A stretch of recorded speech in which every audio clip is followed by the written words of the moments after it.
When I was newly single after my 2-year relationship ended, I was back to living alone again and back to swiping on Tinder and all those apps. I had been single for a few months already, and I had met a few people in that time. During that time, I matched a girl on Tinder named Tracy, and she gave me her Snapchat, but it quickly fizzled out to her just watching my stories and not really communicating. That kinda used to happen all the time when I was in college, but now being in my late 20s using Tinder and just being reminded of how immature all this online dating stuff is, it feels a lot different at this age. I own a corner townhome in a little community. If you're wondering what I do, I'm an accountant. Good money, but miserably boring. After my ex moved out, I thought I would be ready for the privacy and peace and quiet, but I'd say after the first month, the novelty of that wore off. Maybe I'm more of a relationship person, or I just need people around, but being alone was getting to me. That's why I was constantly swiping on dating apps and trying to go on dates, just to get out of the house. This was last December. I posted something on my Snap story that had to do with Christmas, and guess who commented on my story? It was that Tracy girl who I hadn't spoken to in weeks. She struck up a conversation about us doing some Christmas-themed stuff together, and from there we started chatting for a bit.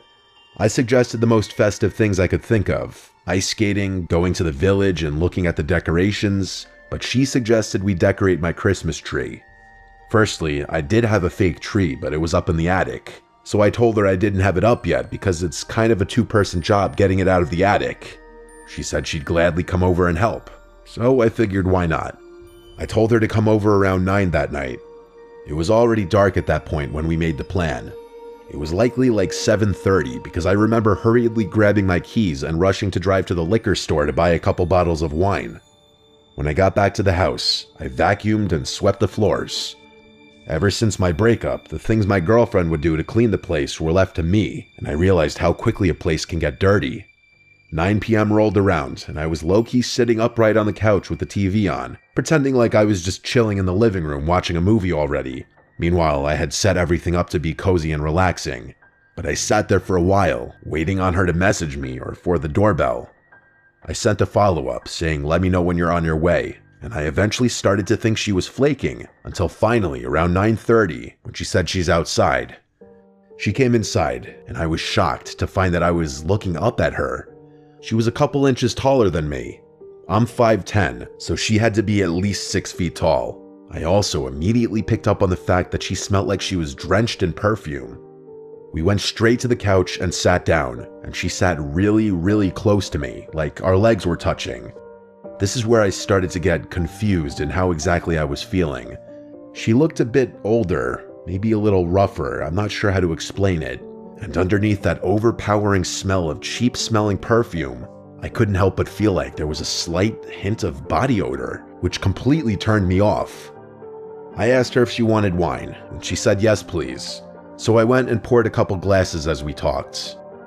Have you ever met someone for the first time that you'd been texting or DMing for a while, and when you finally meet, they just end up being nothing like you pictured in your head?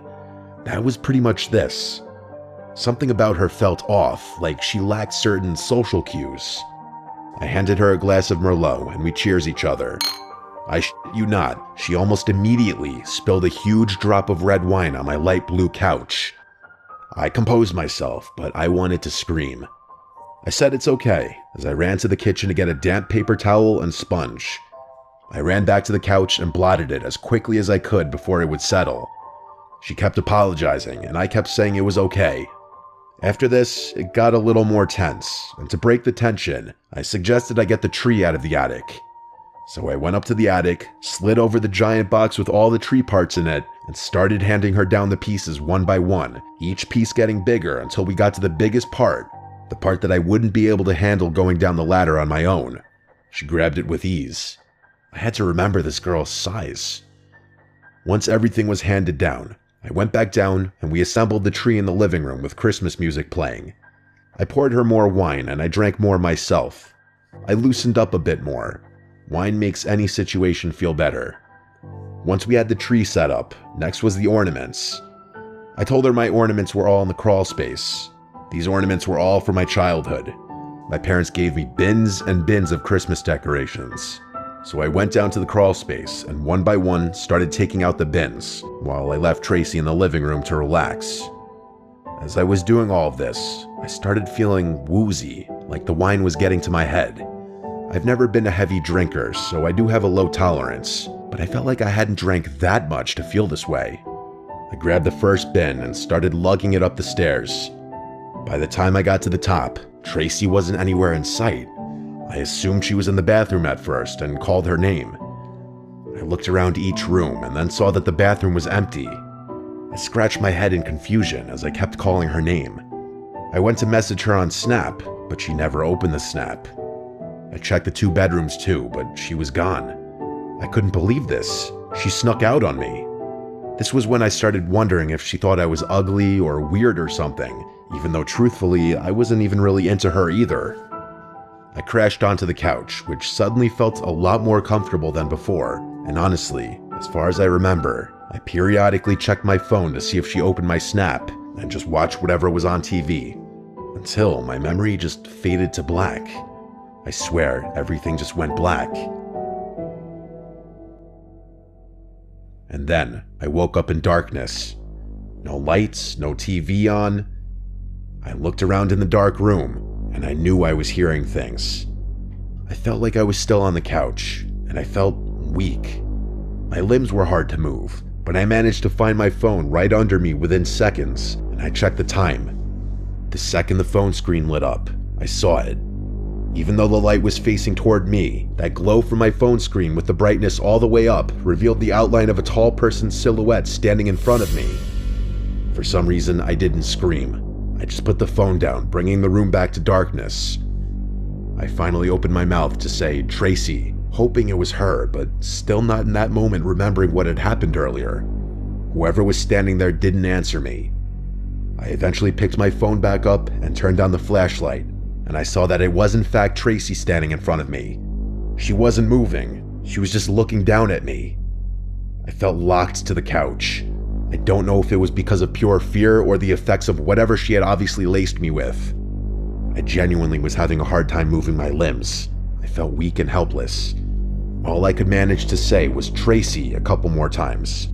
She turned towards the stairs, and again, I swear, she sprinted toward them, and all I heard were the disturbingly loud stomps of her running down the stairs.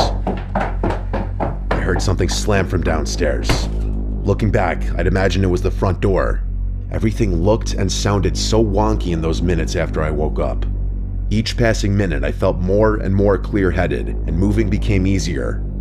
I checked Snapchat to see that her account was gone, aka she blocked me.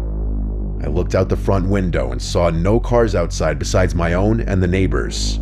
And then I realized I never saw the vehicle that she arrived in, or if she even arrived in one. I checked my entire home from top to bottom, checking for anything that could have been stolen.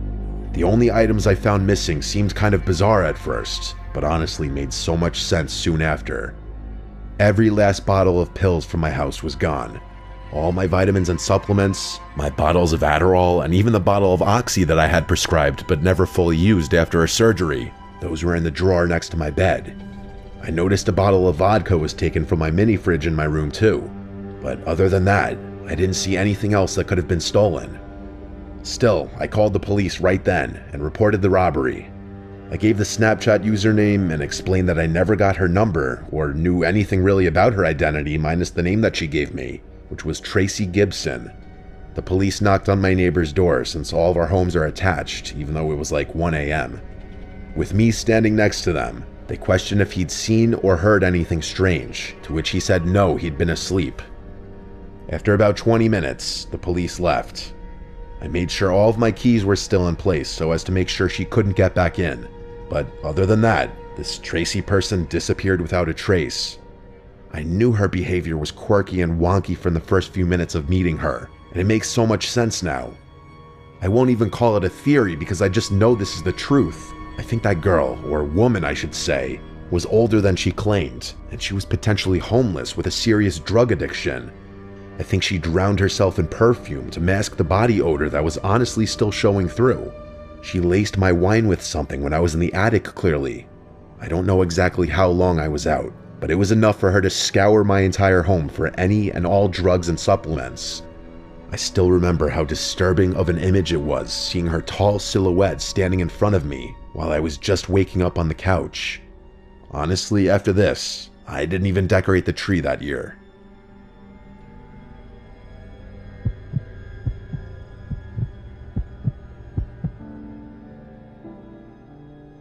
This happened on Christmas Eve back in '97 when I was 7 years old. Since we're Jewish, we don't celebrate Christmas, so Christmas Eve was just like any other night for us. Our dad is a doctor, and since he's Jewish, he always works on call at the hospital during the Christmas holidays, so he wasn't home tonight. That just left my little sister and I by ourselves for the evening while our dad worked. Technically, our mom was home, but to be blunt, she was an alcoholic. Back then, being a 7-year-old, I had no idea what alcoholism was. All I knew was that my mom was always passed out once it got dark and near impossible to wake up. Sorry if it sounds harsh or TMI, but it's relevant to my story. My sister and I were downstairs watching TV when we heard a knock at the door. Being the oldest, I went to see who it was. Our door had glass panes built into it, which made it easy to see who was on the other side. There was a man standing outside in a Santa suit holding a bag, and when he saw me, he smiled and waved at me to come to the door. I went near the door but did not open it, and I thought it was odd that someone dressed like Santa would come to our house out of anyone's house in the neighborhood. He said, "Hey kid, it's me Santa. Let me in, I'll give you your presents." I remember point blank telling him that Santa isn't real, and that if he was, he doesn't give Jews presents anyway. That's when he said, "Of course I'm real. In the past, I only used to visit Christian homes, but lately, I felt bad that Jewish kids never get any presents. So this year, I changed the rules so that you can get presents too." But I didn't buy it, and instead, I remember getting mad at him, arguing that Jews get presents, we just get them during Hanukkah and not on Christmas. The smile fell from his face, and all his jolly charm disappeared as he began demanding I open the door. I told my sister to dial 911, and the guy seemed to run away. We did call the cops. However, unfortunately, the operator didn't understand what we were saying. Looking back, I think she may have thought we were just little kids excited that Santa Claus was coming to our house. Regardless, she didn't take us seriously, and instead just told us that this number was to be used for emergencies only before disconnecting the call. My sister and I now got really scared because we didn't know who else to call. Since we were only 4 and 7, the only numbers we knew how to dial were our home number and 911. And since this is the 90s, my dad didn't have a cell phone yet, and I had no idea what the hospital number was to reach him there. And with our mom impossible for us to wake up, we were essentially on our own. We hoped the man wouldn't come back, but a few minutes later, he was knocking on the door again. He said he knew the cops weren't coming and to go ahead and let him in or we'd be in big trouble. My sister started crying and ran upstairs trying to wake my mom. Not knowing what else to do, I did the one thing that made sense to my 7-year-old brain. I grabbed a bunch of candles we keep for our menorah and lit them all, then ran below where the smoke detector was. I blew out all the candles quickly before tossing them all up to the smoke detector. Thankfully, they gave off enough smoke to set off the smoke alarm. As an adult, I realized how stupid this was, and fortunately, I did not accidentally set the house on fire. But at that time, all I knew was that the smoke alarm would instantly call 911 for me and send help to our home. There was a fire department not even 2 minutes from our house, so they got here pretty fast. My sister came downstairs, scared of the fire alarm, but I told her there was no fire and to not go outside, but instead wait inside with me. To my amazement, the guy still did not leave. Instead, the bastard ran to the firefighters, presumably telling them that he was glad they showed up. I remember that he claimed he was my dad, and that he dressed up like Santa Claus for Christmas Eve to surprise us. He explained that his suit didn't have any pockets to hold his keys, and that with the door locked, he couldn't get the door open to save us from the fire, so he begged the firefighters to break down the door, and surprisingly, the firefighters seemed to believe him. They were actually getting ready to break down the door, and told us to stand back, but we started crying, shouting at them that he's not our dad, that our dad is working at the hospital and that we have no idea who this guy was, and that we don't even celebrate Christmas. The firefighter who was about to break down the door thankfully stopped and listened to us. He asked, "You don't celebrate Christmas?" I told him no because we're Jewish, and showed him my kippah on my head as well as our menorah. I then broke down crying, explaining how I set off the smoke alarm to try and get help because the police wouldn't believe us, and to please not let the guy in. The firefighter thankfully believed me, and then asked the guy why Santa would show up to a Jewish home. I don't remember exactly what the guy said, but the firefighters clearly didn't believe him. 2 of them wrestled the guy to the ground while the other called the police to come by. They also asked what hospital my dad worked at so they could let him know what was going on. The police arrived and arrested the guy, while another officer stayed with us until my dad came home and explained the situation to him. My dad was furious with our mom for being wasted and essentially sleeping through the whole thing, but mostly he was grateful that we were okay. As far as Christmases go, I was glad to have our usual boring and quiet Christmas the following year. To this day, I think being Jewish saved my sister and I's lives, because had we opened that door to let Santa in, there's a good chance that would have been our final Christmas.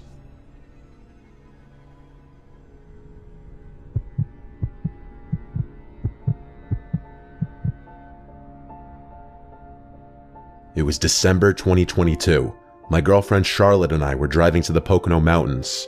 We had rented a super cozy looking Airbnb decked out with Christmas decorations, and it was nicely located with a nice view, big property, and not far from a cute little village. To make things even more festive feeling, there was a snowstorm coming that night, so we set out on the road a little earlier to allow us time to get groceries and everything set up in the Airbnb. From the city to the Poconos was about 4 hours. We made decent time. We stopped at a Family Dollar for some snacks and groceries, and then we went straight to the Airbnb. We turned towards the uphill gravel road through a clearing in the trees that led to the property. The house was surrounded by woods. It had a big deck with a hot tub on it, which was very appealing, especially the idea of sitting in it during a snowstorm. There were a bunch of Christmas decorations on the property, including some light-up reindeer, a big snowman, and big decorative candy canes lining the walkway to the front deck. We had to take a few trips to and from the car to bring everything inside. First impression, the place had a very comfy feeling as we expected from the pictures. It had a Christmas tree in one corner, stockings hung on the walls, and a bunch of smaller decorations scattered about. It had that very welcoming smell of wood that you'd expect in a country log cabin, though it was more so just a regular house. Then I realized why. There was a stack of logs next to a big fireplace in the living room. There were 3 bedrooms, though of course we only needed 1. We put our luggage and such in a second bedroom. I did the usual stuff like inspect the fridge, turn on the TV to see if there's cable or Netflix, and look out all the windows. There was an upstairs, but it was more of a loft with a pool table and a couple of couches. Then there was a basement. For the hell of it, I went down to check out the basement. It was fairly big relative to the size of the house. It felt disconnected from the Airbnb though. It wasn't furnished for hanging out in. It was dark and cold and felt more like a space to do laundry and a workspace. Then there was a knock at the front door.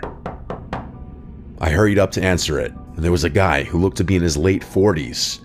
He was wearing gray sweatpants and a ripped up yellowish brown jacket. He smiled at me and said, "How are you folks doing?"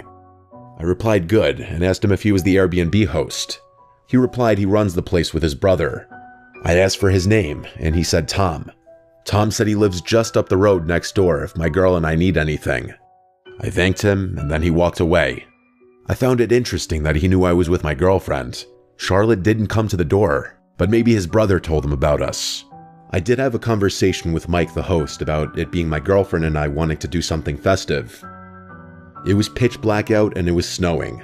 We cranked up the heat in the house and started preparing the dinner we bought, which was chicken thighs, broccoli, potatoes, and cornbread. It was pretty grab bag. We ate on the couch with the Christmas tree lights on in the corner, giving the room a nice comfy glow as we watched the Polar Express.